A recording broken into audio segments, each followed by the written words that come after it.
Okay, here's this little boy. Now I'm going to try to show things with, it's really hard with one hand, but I'm going to try. Okay, this is lesson 6, I believe, since 5 we decided yesterday, and he's learning a little bit faster. And now I'm going to see if he remembers my wave of my finger to go back. Yeah, he did remember. Good little boy. Also, what I'm doing, I've worked with him a little bit, putting my fingers up his nose in case he ever needs to have the vet do it. You know, if he needs to have his stomach pumped because they get into grain and things. So I get my fingers up his nose, and I put my fingers in his mouth. They don't have teeth right here. That's what they call the bars. You can see that, the bars of their mouth, that's where the bed rests, and there's no teeth right there. And I'm getting my fingers used to it so that he can get used to having a bit in his mouth. Put a little rope in his mouth. Open your mouth and we'll put the little rope in. Open up, yes. Now he's getting used to things in his mouth. And another thing I like to do is play with their eyes and their ears, because if he ever gets a tick in his ear or anything, it needs to have me get down in his ears. He don't like that a little bit. He'll get used to it. He's getting better. He's really good about my mouth, putting my hands in his mouth, put my whole hands in. He's like, oh, that's so fun. He's a good little boy. And another thing I've got to do is his hoofs are getting quite long, so this is why I started deciding I better get working with him, is I need to be able to pick up his hoofs, and he's gotten really good with that. Come on, let's, yeah, I need to. Then the thing is, I let go of his hoof while he's relaxed, because if he's fighting, then I'm not going to let go. But right now he's relaxed, I'll let go.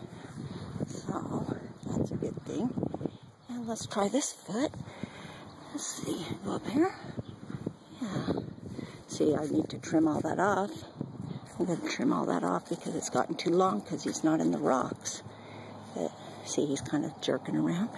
I'll let him go when he relaxes. Okay, he's relaxed. Now here's his back foot. Get up close to him so you don't get kicked. And he's really good with his back foot too. And now he's very strong. Whoa, whoa. I'll wait till he relaxes. I'll let go. There, he's relaxed. I'll let go. But this is hard to do with one hand. But again, this is my little guy that is so smart. And he's so smart. Yep. Gotta get those trimmed off. And I start tapping them like the use of a hammer, and let it go when he's relaxed. And sometimes horses will get ropes caught under their trail if they're in a pack line string, so I got to get things used to him under his tail too. These are things that make horses get in bad wrecks that people don't think about, so I just play and I'll put things under his tail like a rope so he doesn't get all funny about it. Another thing, horses, this is kind of gross maybe if you think it is, but it's just part of the way it is. He's a male, and they get really dirty up in their sheath right there. And a lot of times people have to have the vet come sedate their horses so they can clean them out there, because sometimes it obstructs the urine flow. Well, here I am. I get my hands all the way up there, clean it out. And he doesn't mind it. Most horses get mad, start kicking, but again, we're starting young. So what's our little lesson today? Huh? Let me think.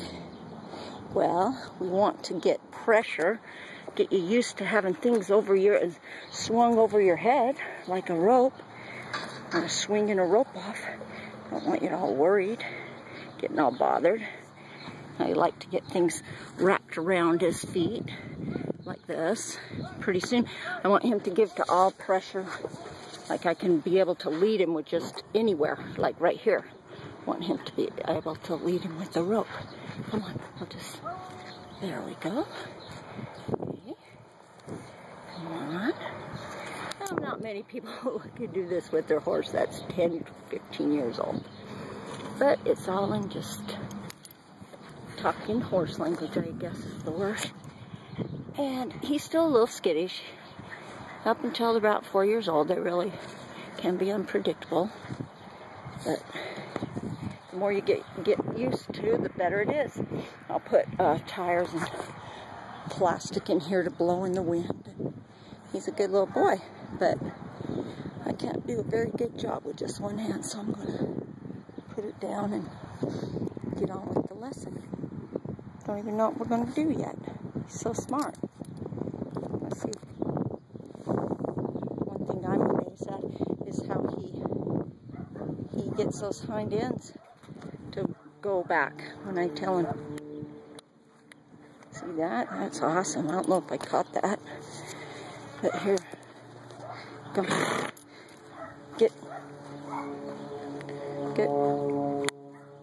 the, yeah, see that? All I gotta do is touch him. People just think you have to beat on him and push on him, but look at this, there's just a fly. They can feel that, a fly on their back, right like that, they can feel it. So all you gotta do is start with one finger. So back up, just hold it till they release. The reward is the release from the pressure. And